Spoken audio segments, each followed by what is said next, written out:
Welcome to Dollars and Cents, Creating Your Fulfilled Life with Nicole Romito from Private Vista. In this podcast, we draw from years of experience as well as guest specialists to help you create the life you imagine. Join us in this journey as we enlighten and empower you to align your lifestyle to help you achieve your goals with a clear picture of your future. Now, let's get to the show. And welcome to the Dollars and Cents podcast with your host, Nicole Romito. Nicole, another dated, timely podcast. My, you're boldly venturing where few dare to go in the podcast world here. Oh, you know me. I always like to do the road less followed or the path less chosen, whatever that, I think Scott Fitzgerald's quote is. But we're here today. I'm super excited. We've talked a little bit about, the equity side and how to maybe handle or things to think about with the continual high level of volatility we're experiencing. So today, my guest and I are going to discuss the fixed income or bond side of the portfolio. Ooh, nice. Yeah. Nice. I agree. I think the bond market does not get the amount of love that it deserves. It's been certainly more on the forefront of investors and I know our clients' minds just because of all the interest rates going up and down. But I kind of feel like in general, the equities get all the press. So I'm very happy to welcome in Bill Campbell today in studio. Hi, Bill. Welcome. Hi. Thank you for having me. Absolutely. My pleasure. So before I guess for our listeners, I want to give you a little bit of background on my guest today. As I mentioned, Bill Campbell is in studio with me. He is a portfolio manager with a firm called DoubleLine. He's been with them since 2013. And his current role is he is the portfolio manager for their global bond strategy and is a permanent member of the Fixed Income Asset Allocation Committee. I've got to imagine the talks have been very lively in those committee meetings lately. In addition, he covers developed markets, Central and Eastern Europe, Middle East and Africa, and China. Prior to joining DoubleLine, he worked for a variety of well-known firms in our industry, Paradigm Global Investors, Nuveen, and John Hancock Financial. His education background, he has a BS in Business Economics and International Business, as well as a BA in English from Pennsylvania State University, holds an MA in Mathematics with a focus in Mathematical Finance from Boston University. So you certainly have the education and then real life experience of navigating the world of bonds. Bill, I just shared a little bit about you professionally. Would you mind sharing a little bit personally, maybe about your family and what you enjoy doing when you are not globetrotting around the world looking at fixed income investments? Well, sure. I'm lucky enough to reside in Los Angeles, which is an advantage because I've rediscovered my passion for biking, both road biking and mountain biking. So we have some of the most beautiful mountain trails, I think, in the United States, if not on the globe, all within driving distance around me. And some of we're right on the coast. So it's got to be beautiful. Some of the most stunning road biking adventures. So I have two kids, age 7 and 9, and both I'm convinced you put a 1 in front of those ages. That seems to be, how quickly they grow up. Time flies, but the blink of an eye.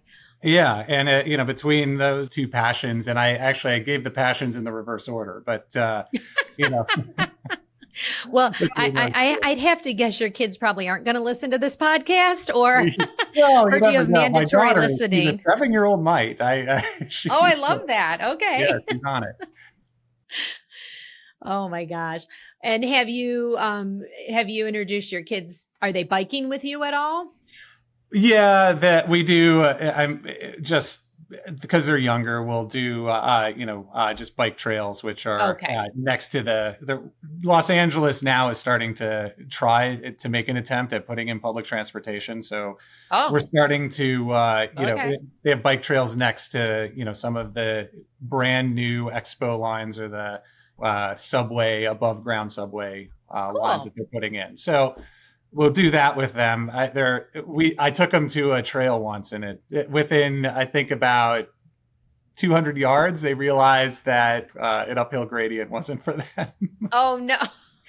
It was gradual too, but yeah. Not to them, right? Yeah. They're a little closer to the ground, so maybe it looked a little steeper from their vantage point. Oh yeah, no, they dismounted pretty quickly. So, but it was cute. Like, we're more focused on my son plays flag football. My daughter is currently on cheer squad, and nice. That keeps between that and birthday parties, that keeps the weekends pretty full. Yeah, pretty action packed there. Yeah, I think so. And I would say so. Great. Yeah. All right. Well, great. Well, thanks for sharing. I know our listeners always appreciate knowing a little bit personally about my guests. So appreciate that.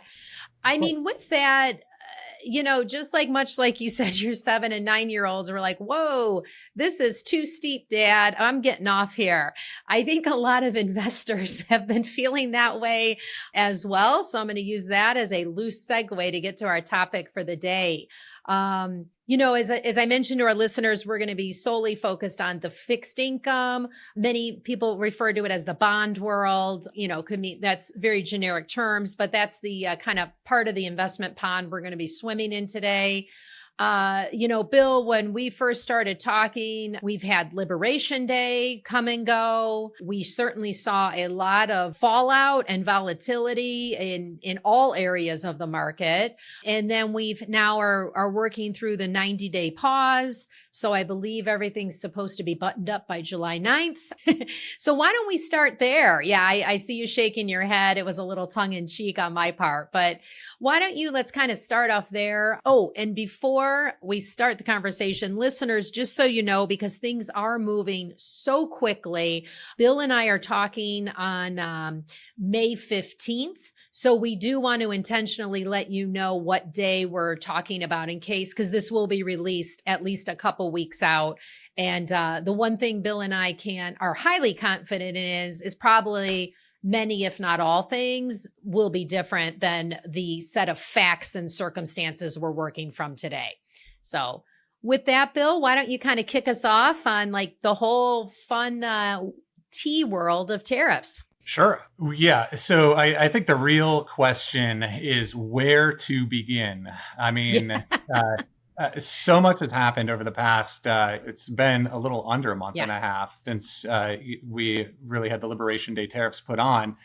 And one thing I tried to do when at the start of this and we got into, the announcement of all of the reciprocal tariffs was to, kind of understand what is the philosophy or what is the framework for the administration in their policy actions and what are they trying to achieve. And at the start of this, and Nicole, we had discussed it, thinking about several landing points. Is the idea merely to raise revenue, tariffs being a new revenue line item in the budget to get through a more stimulative budget? Was it to make trade more of a fair and balanced playing field? Was it to bring manufacturing back to the United States? Was it to just delink and ring fence China? Is it a combination of all of those? And we luckily have just in the past several weeks gone through the IMF meetings and World Bank meetings in Washington, D.C., where not only U.S. policymakers, but global policymakers are invited to Washington to, sit down and discuss, the current state of affairs around the globe.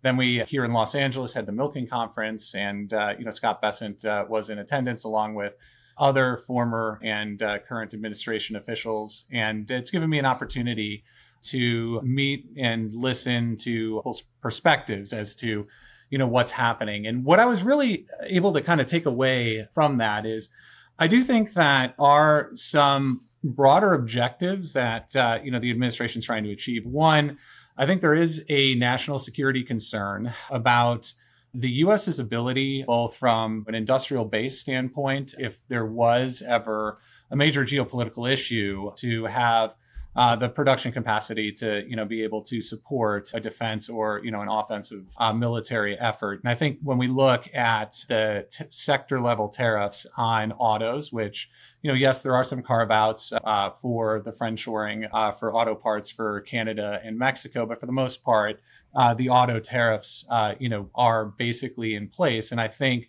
that you can kind of wrap into, this concern. You're seeing steel and aluminum, the Section 232 tariffs went through and those exist. And I think that also, is in furtherance of that policy effort.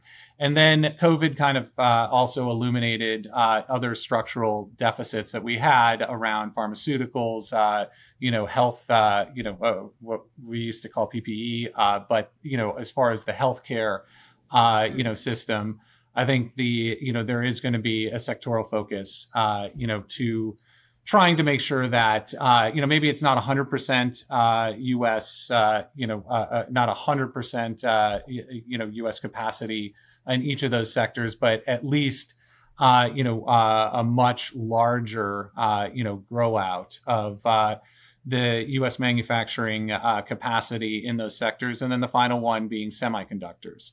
That was, those tariffs and that objective kind of made sense. And, we're still expecting some more action, around healthcare. We'll see kind of how the semiconductor, the semiconductor tariff and trade policy plays out. And, I think it's wholly reasonable for us to kind of continue to expect some policy action, on that side. But that didn't really describe the reciprocal tariff regime. So there, when I was having, conversations, the best I can tease out is there is a concern that, and, maybe, and I do think there's some valid points in this, that the goal is not to cut trade off completely. The goal is what you hear about is balanced trade and normalized trade, and they want fair and reciprocal trade. So I think the idea that they are really shooting for there is there's been a view that there's a hollowing out of the American middle class. Inequality has picked up, and trade, has been a big portion of that.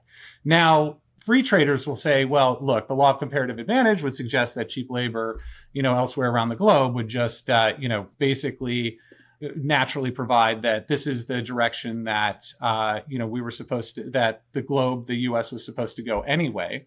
And by, shipping some of, the goods manufacturing capacity offshore, it freed up, the American workforce to become a little bit more educated, to move more to the services sector and, get higher value added jobs in the services sector, which we have. And if you look, it's really a goods trade deficit, that we have.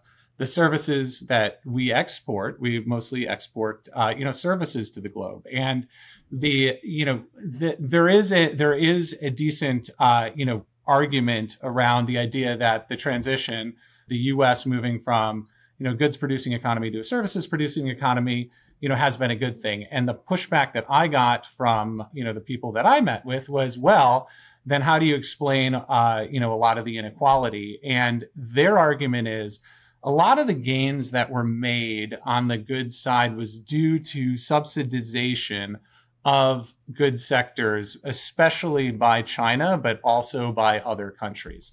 And that China, suppressed natural consumption and subsidized investment. And because it's not, a democratic free market society, the, gains that were made, in the growth of their industrial base, allowed them then to start taking that wealth that was created and then purchase U.S. assets, but also purchase U.S. IP as you had more means of production come in. And in that way, again, as it was described, there's almost been a theft of both American wealth and American IP unfairly to these nations that, had been providing, subsidies. And the way to address that is place a tariff to offset those subsidies and encourage, when on a fair playing field, economic capacity to come back to the United States. And in the meantime, we'll be, collecting revenue that will be then helping us to potentially reduce the deficit, which we can get. That's a whole nother discussion. But in the meantime, if you do implement the tariffs, that you will then be able to have a normalization of these imbalances that trade. When we think about trade, the argument is the US is not asking for trade to go to zero. On the goods side, we roughly import approximately 3 trillion, worth of foreign goods, but, we export 2 trillion. So there's a trillion, mismatch that needs to be adjusted for. And it's not all that, we're just going to import less. Maybe we import less, but then we also bring a little bit more production back into the US and export some. So a balancing, it doesn't all have to be in one direction, I guess is my point. It's just a balancing, of that. And is the goal, Bill, to get as close to zero as possible? Like, would that be the on ideal? a trade balance, where I think the administration, their landing point would be they would like to see imports equaling exports, because then they would view that as much more of a fair and reciprocal trading environment. Now, I think what happened now. So after hearing that explanation, I could kind of see where the administration is coming from. Okay. And I think that, some of those goals, do seem reasonable. The problem is these imbalances have built up over the past 30 years. Yeah. And we have, deep interlinked supply chains around the globe that, that are in existence due to the current architecture of, the global, supply chain framework. The attempt to try to change that in 1 month or, even 3 months, I think is where the real shock, came. And I think the market has really forced the administration to both rethink the implementation strategy and also to, I think they were trying to see how much they could get away with in the near term. But maybe it has to elongate, and we need to kind of see where these contours, new policy, are going to go in order to. I still think that those objectives that I laid out are where they are trying to go. So to just kind of maybe bring this all around, I know I've kind of gone into a bit of detail here, but I do think the sectoral tariffs, we're going to see more of those. There's going to be more targeting on those, as my first point. I would think that, even though we have 90-day delays on, a lot of these very high tariffs, I think that unless there's a major issue that arises, a new issue that arises in the near term, I could see a lot of these delays getting extended. And we also know that any trade agreement, takes years to really put together. And when you really start going through the detail of, every single line item that has to come into the country, and what are the exact agreements. When we look at the trade, I would call it an outline that we got with the UK, this agreement in principle, very broad based measures on keeping the auto Section 232 with maybe some carve outs, and I think that there's probably going to be, some stumbling blocks along the way as we really start to see these, the details of these agreements hammered out. But I would be surprised if we saw a return to the extreme tariffs that Liberation Day, had announced, because I don't think the markets can handle it. And I also don't think the economy can handle it. Remember, coming into this year, we were at all-time highs in equity markets. We, had the idea that, it was U.S. exceptionalism. I think we've had a lot of wealth that now has, taken a hit, and we're started to see margins get squeezed at corporations. And I think that the strength of the labor market that we have seen was underpinned by the very high level of margins that we were coming into this year with. And with the erosion that we're seeing, I think, it's becoming more difficult for the U.S. to be able to sustain additional aggressive tariff action that can have negative economic and financial consequences on companies. Yeah, absolutely. And then it's just going to filter down then to the end consumer as well. As a consumer, so once you start becoming in fear of your job, so there's the idea of the increase in savings post COVID, gave the consumer a lot of cushion and that we had a lot of wealth. These are very hard arguments to say when that wealth is, going to be fully spent. I've seen all sorts of different ways to estimate where wealth is. But what I can say is that if consumers start fearing for the outlook for their job, they're going to pull back on spending. Right. And add on top of that, even though it's a marginal price increase at this point, some of there's a question of how much of the current baseline tariffs are going to be passed through. Right. Well, some of it's going to be passed through. Companies are going to see how much pass through they can pass through, right? How much they can get away with. Exactly. And there's another little wrinkle in this that the dollar depreciating over 10% in like the past month. Right. Actually has had the negative impact that it's doubling the size of the tariff impact. Because if you are importing goods and you put a 10% tax, consumption tax, but a tariff on that good, but then the dollar is depreciated by 10%. So now you have another 10% that you need to pay on top of it. There's a lot of price impact that is potentially, that can be felt. So I think that from the standpoint of the consumer can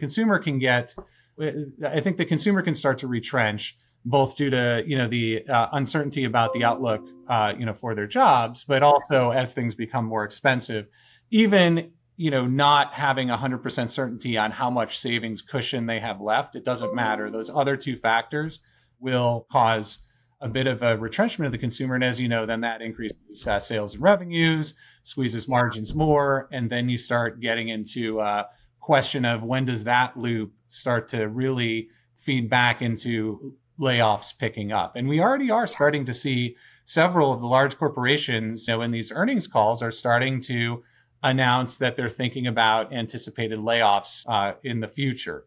I think the pause right now, I would assume is the base case, and that the sectoral tariffs for national security reasons would rise, but can still come.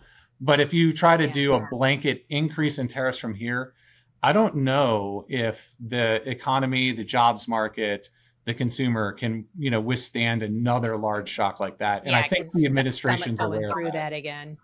Absolutely. And I think Scott Bessent is I'm glad to see Scott Bessent taking the reins of what the administration's doing, because he has a deep understanding of markets, economics. I mean, I think we have, luckily somebody in the Treasury who understands both sides of that coin, both financial markets and the plumbing, as well as economics and the interlinkages of the two.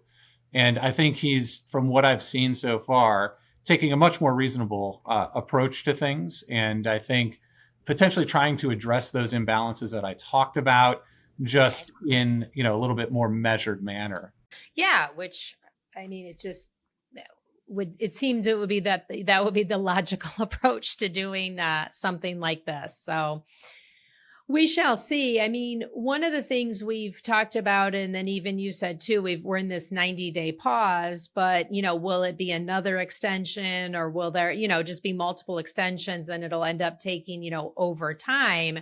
How can you, since we're in this wait and see time period, how can people, and I know we're not making recommendations or anything like that, but what are some of the things to think about as you're looking on the bond or fixed income side for investors' portfolios?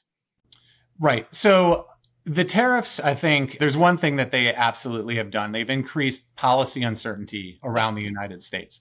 The other big element to this is, where are we going with debt and deficits? And when we look at the bill that is now being pushed through the House, it still remains extremely deficit expansionary.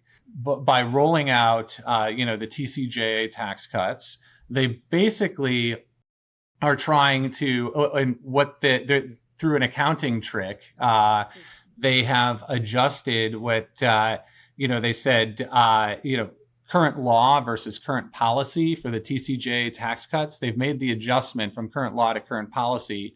And it sounds kind of like a small nuance. What's the big deal there? By making that legal verbiage change, they no longer need to account for the $4 trillion that extending the TCJA permanently puts back into the budget. So when we look at the potential new revenue line items, the first was supposed to be tariffs, and the tariffs, have started at a very high level, but they are coming down. So, the anticipated revenue gain from tariffs is getting lower and lower. And then the other one was the expenditure cuts that were going to come out of Doge and Elon Musk's cost-saving effort. And the estimates there have also been coming lower and lower. Right. So when we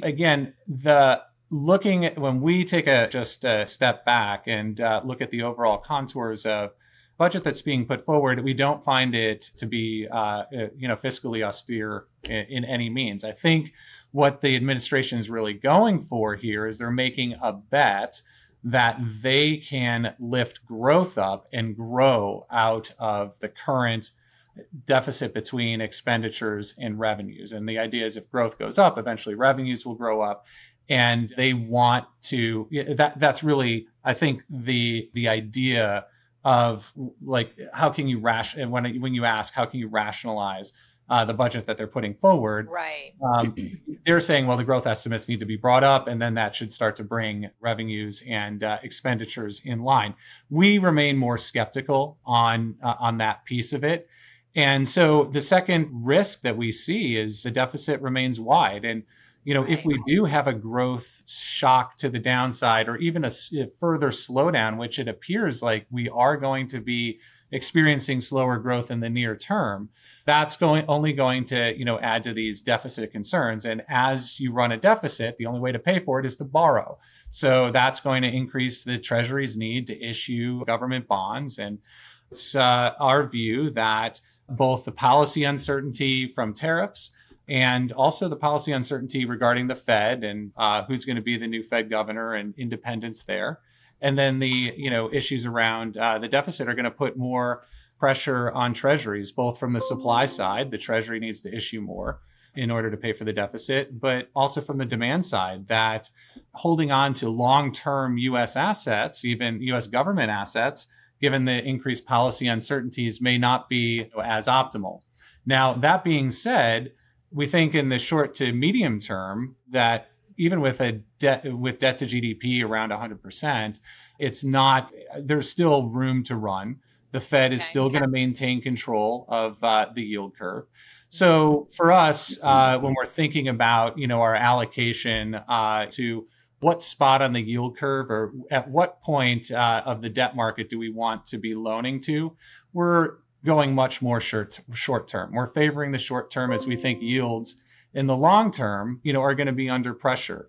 And they're going to be under structural pressure, which is bringing us to make most of our investments, what I would call in the short to medium term, the interest rate curve, but, from the front end out to about, the 7 year. Okay, that's why I was just going to ask, what do you consider short to medium term? So up to about 7 years? Out to about the 7 year point is really kind of where we're finding a lot of opportunities. We also think that the rally on, as you said, May 15th, that we've seen, it's been ferocious, it's been sharp. And for the equity investors, it looks like, now we went from 2 weeks ago, near-term lows to, we're almost retracing, and we might in another week or two be pushing to highs. We have retraced in spreads, which follow equities basically. Our spreads are basically like yields, but they've been ratcheting in. So as yields and spreads come down, price goes up. But they've retraced to the point where they were pre-Liberation Day. So the sell-off that happened has now completely been brought out in the past week, a couple of weeks. And it's hard for us at this point to get too excited about the outlook. The economic outlook, I think, still remains uncertain, as I laid out at the beginning. So we're finding a lot of interesting investments, again, in high quality structured products, in high quality companies, in that, front end to the belly, where we can we can continue to, deploy capital, be very comfortable that, we're going to receive interest and principal back. And, we're targeting five, depending on your strategy, you can get 5 to 7, maybe even a little bit higher if you can take a little bit more risk. Those would be kind of the near-term target returns. But again, if you can hold those assets for the life for the next, let's call it 5 years or 3 to 5 years, we think it's going to provide a much smoother ride for investors, especially we still have, another 3.5 years of this policy uncertainty in this administration. So I think the, discussion about ultimately where we end up, I think it's very bimodal. Maybe the administration pulls a rabbit out of the hat and, they get a lot of growth and everything works out well, but maybe they don't. And while we have this high level of uncertainty, I do think investors should be really thinking about taking advantage of high quality fixed income in their portfolios. Couldn't agree more. And I think our longtime listeners know, here at Private Vista, we believe in asset allocation, diversification. Frankly, a lot of our clients, as we've been talking to them, between inauguration day and, today, if you will. So the first 5.5 months of the year, if you will, a lot of clients were like, Nicole, don't tell me. I don't even want to, I haven't logged in. I don't want to know. But at given points at times, they were like up a few points, they were even, they were down. And regardless, when I said, you know what, Bill, I'm not going to listen to you. And I tell them the number, they're like, oh, this is holding up much better than I thought. And so it's just understanding that, there certainly is a lot of talk, I would say the last several years about bonds and the Fed funds rate and mortgage rates. So I feel like your part of the investment world certainly has been more prominent in the news cycle, but I don't know that clients really we're hearing about the interest rate and the yield curve, but really not total return on that side. So it certainly has been, as it's intended, kind of the ballast of helping hold up the portfolio when the other parts of the portfolio are down at any given time. So it's and that is the function, right. I think of fixed income in the portfolios, and especially when uncertainty increases. I think the probably a simple heuristic for your end investors as uncertainty increases, the high quality fixed income provides less volatility and a little bit more, certainty of income streams in your portfolio. Yeah, that's what I was just going to say. And even if the value of a bond or a stock, the underlying value may be down on paper, you're still getting your interest payment in the case of a bond or your dividend payment in the case of a stock. That's right. Depending on where the investor is also in their, life cycle.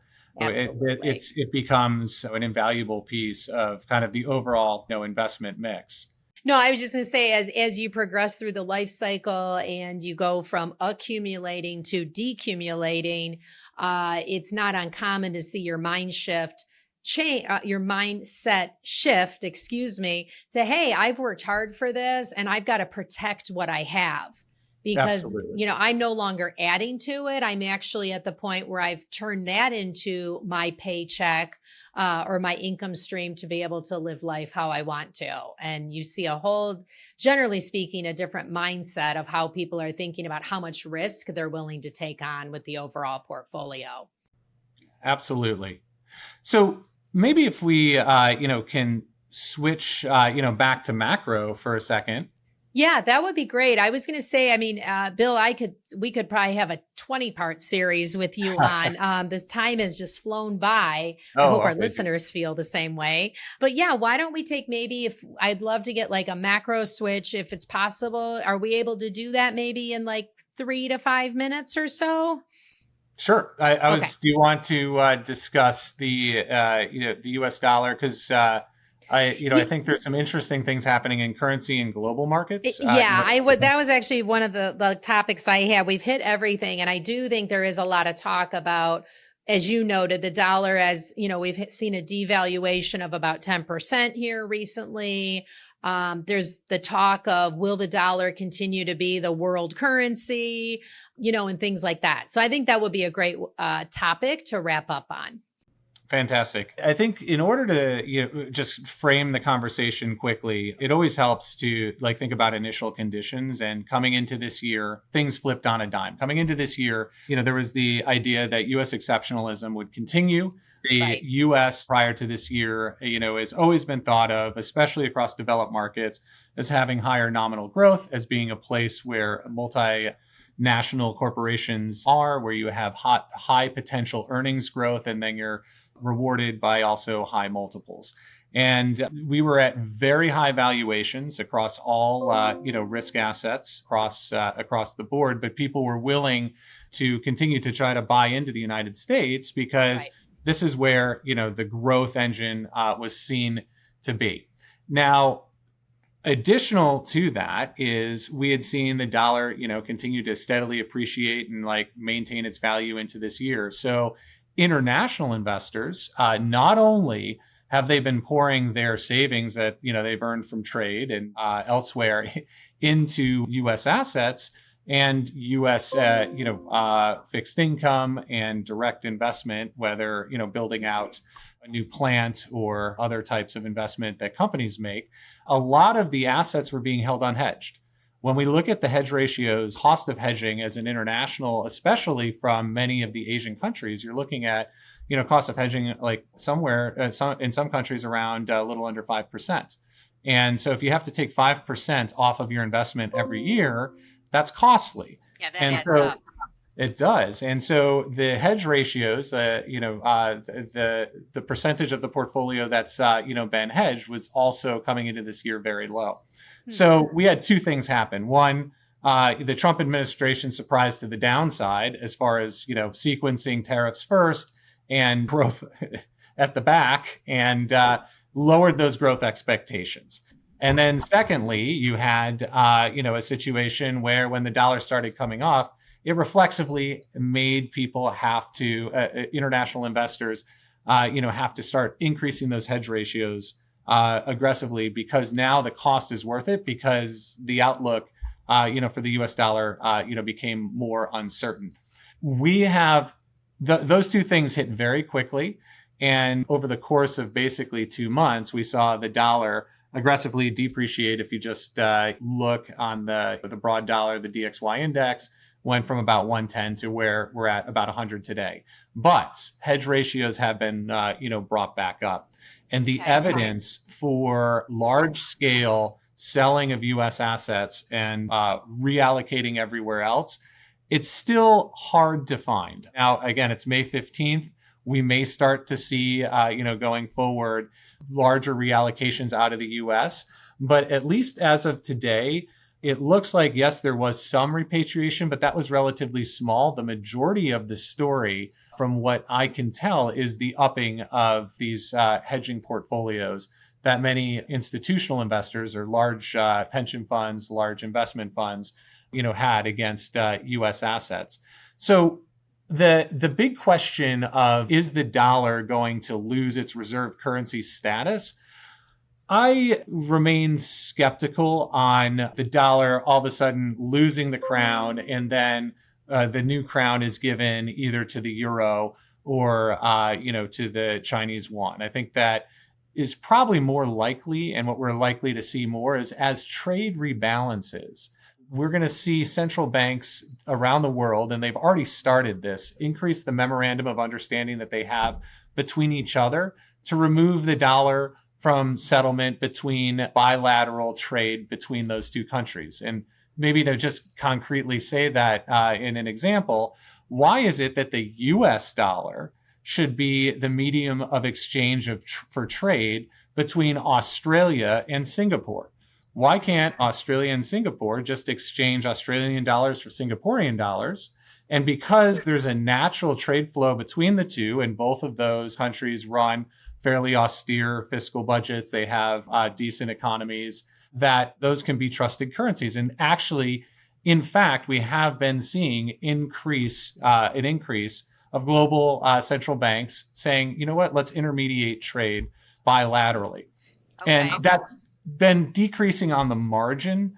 I was the just going to holding, say, what kind of impact? I mean, and it sounds like it's just starting out. So I was going to it's ask, just what, to the starting out. extent of what impact is that having? Well, from what we can tell so far, this has been gradually unfolding over the past 5 years or maybe just a little bit longer. But we've Okay. seen on the margin the percentage of US dollars held as reserve currency managers' portfolios steadily decrease about 5%. It's been an up and down pattern. I think that gradual decrease is still likely. Now, the reason why I say it's not going to completely disappear is when you start to get to more of the emerging market economies or economies that maybe you're less, or countries that you're less comfortable with, trade with China. I know we are starting to see more yuan settlement, but maybe not everybody is comfortable with yuan settlement. Or if you go into emerging market countries where there's a lot more volatility, the dollar still remains at the base of the global financial system. It still is accepted pretty much as currency for trade everywhere. And again, first mover advantage. Think that it's going to remain overweight compared to our percentage of the global economic GDP pie. So whereas we stand about a quarter of overall of the total global GDP, I think probably fair to assume that dollar assets in reserve currency reserve currency baskets would probably be at least double that. So I feel like I said, I could sit here and listen to you or talk with you for the duration of the day. What I'm hearing is, just like I think you talked about in an earlier topic, is people are manufacturing, or if they're trying to get more back to the US, and that was more along the vein of national security, that if the dollar, people are starting to shift away or thinking about it, both of those are going to be gradual and over time. So we're not going to, right, we're not flipping the switch. And then even by the end of this year, which is still 6 months away and is not a meaningful part of time, but we're not thinking, oh, we're going to go away from the dollar and boom at the end of the year. It's just too, I think, intricated and involved in so many different layers of the world's transactions and economies that it is going to be kind of if it happens, it'll be a slow and steady drift away from that. I believe that there will be a slow and steady drift in that. Just quickly, the other piece of that is all the new investment as you get new money. I do think that less is going to be coming into the United States and more is going to be focused on being deployed locally. So countries that run trade surpluses are going to be looking at more local investment. Okay. Europe is also going to be an interesting destination, but which one was that? Europe, I think, is going to be an interesting destination with, now all the renewed defense spending, infrastructure spending that has to happen. So one thing that U.S. investors, for a long time, we've had the exorbitant privilege of having of enjoying U.S. exceptionalism, of being the place of where capital has wanted to find its home. Yeah. Exactly. So that's kept the cost of capital low. It's deployed capital aggressively back into our markets, allowed for stronger growth, and allowed for strong earnings. I think going forward, that may be chipped away a little bit. And that cycle, as capital is redeployed in international markets, such as in Europe, in Japan, Australia, New Zealand, in like these developed markets, I think that you can make an argument there's becoming more and more interesting. There are going to be more and more interesting investment opportunities abroad over the next, let's call it 5 to 10 years, as this trend towards less of a dollar-based system, but more of a multipolar system of many countries now interacting with each other in their own best interests. Yeah. I think that there's going to be a lot of opportunities to be had. And I think investors now should be really starting to open their mindset to, thinking about adding, if you don't have it already, international allocation to your portfolios. And if you want to do it in, a little less volatile way, maybe the way to baby step into it is not international equities, but do international fixed income. Yeah. Well, you took the words right out of my mouth. What I'm hearing is, diversification is going to become even more important. And, they have all the studies showing is, at least in the US, I haven't seen them for outside, but we tend to have a very home country bias in our investment portfolios. So I would agree with that. It's we're not suggesting timing the market or anything like that, but if you have had more of a home country bias, this might be an ideal time to start to branch out if you're doing this on your own. And the other thing I would, and this is not a shameless plug for Bill, but certainly in the fixed income world, having a manager who is actively, I'm going to say, minding the shop, in my opinion, is more important than ever, because this is a very fluid world we live in. And the bond markets can and do work differently than the equity markets, and especially for where Bill runs around in, which is on the international side. So thank you so much, Bill. I know you have so much more to share, but I really appreciate you taking the time out of your busy day to talk with me and share a little bit of your insights and thoughts with our listeners. Nicole, thank you for having me. My pleasure. Appreciate your time. You know what? Nicole, you could keep this conversation going. I know. You really could. I've been sitting here listening to it the entire time. Well, that's good. And I'm resisting the urge to jump into this conversation and continue it on. I know. I'm just. Well, thank you. Yeah, well, we could do part 2. I was just going to say, I think you have successfully talked yourself into part 2, Bill. So good job. Yeah, thank you. It was great, Bill. You have an ability to express clearly some of the complex issues that people are looking at and should be evaluating and thinking about. Well, and we're in the current investment environment. Yeah, I mean, we do a lot of thinking here, and I think it sometimes I know I can sometimes be long-winded, but I think it sometimes helps. Like once we've struggled for days and weeks to try to figure out like what is going on, what are these guys doing? At least I think it's lazy to just say, oh, they're nuts, and they're going to do. It's just like they're all shooting from the hip, because that what good does that do? But if you, I think, understand, well, I think these are the general principles that they're trying to, or these are the issues they're trying to fix, or these are the general principles that they're trying to use. Mm-hmm. Whether I agree with the policy implementation or not, I can understand that and have a view on maybe where things are going, maybe indirectly. Yeah. I think that this administration they need somebody who can clearly articulate, because what I got was from a lot of meetings, a lot of back and forth, teasing things out, writing things out myself. Yep.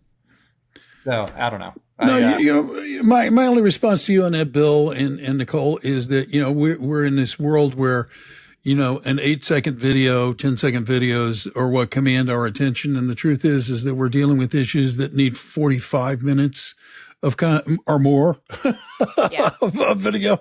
So I think it's great. Nicole, thank you for facilitating this. I look forward to part 2 of Bill whenever he returns. Until next time, and until Bill comes back, if people listening to this conversation, Nicole, think what they heard is worth having maybe a further conversation with you or your colleagues, what's the best way for them to get a hold of you and reach out? Yeah, the best way is probably through our website, myprivatevista.com. On our homepage, there's a contact us button. You can put in your contact info, reference this episode, and then either myself or one of my wonderful colleagues will reach out to have a conversation, see what's on your mind. And I do want to say, just see, how does this all apply to you? Because each person is unique, and certainly each investor is unique. So we might all be experiencing what's going on, but how it impacts or how you may or may not want to react is going to be personalized to you. Yeah, well said. Well said. The other thing you could do if you're listening to this podcast for the first time and you're not a subscriber is become one, and all you have to do is hit the follow button. Yes. That way, when new episodes of the podcast are dropped, you can give them a listen as well. I would also ask that if you like the podcast, tell people about it. Word of mouth promotion, it's a good thing. We'd appreciate it. So until next time, on behalf of Nicole and everybody at My Private Vista, I'm Bill Tucker, thanking you for taking the time to listen today. We'll catch you next time. Thank you for listening to the Dollars and Cents Creating Your Fulfilled Life with Nicole Romito, sponsored by Private Vista. Visit our website at www.myprivatevista.com or give us a call at 312-831-4370. And don't forget to click the follow button to be notified when new episodes become available. Private Vista is a group comprised of investment professionals registered with Hightower Advisors, LLC, an SEC-registered investment advisor. Advisory services are offered through Hightower Advisors, LLC. This is not an offer to buy or sell securities. No investment process is free of risk, and there is no guarantee that the investment process or the investment opportunities referenced herein will be profitable. Past performance is neither indicative nor a guarantee of future results. The investment opportunities referenced herein may not be suitable for all investors. All data or other information referenced herein is from sources believed to be reliable. Any opinions, news, research, analyses, prices, or other data or information contained in this presentation is provided as general market commentary and does not constitute investment advice. Private Vista and Hightower Advisors, LLC, or any of its affiliates make no representations or warranties expressed or implied as to the accuracy or completeness of the information or for statements or errors or omissions, or results obtained from the use of this information. Private Vista and Hightower Advisors, LLC assume no liability for action made or taken in reliance on or relating in any way to this information. The information is provided as of the date referenced. Such data and other information are subject to changes without notice. This was created for informational purposes only. The opinions expressed herein are solely those of the authors and do not represent those of Hightower Advisors, LLC, or any of its affiliates.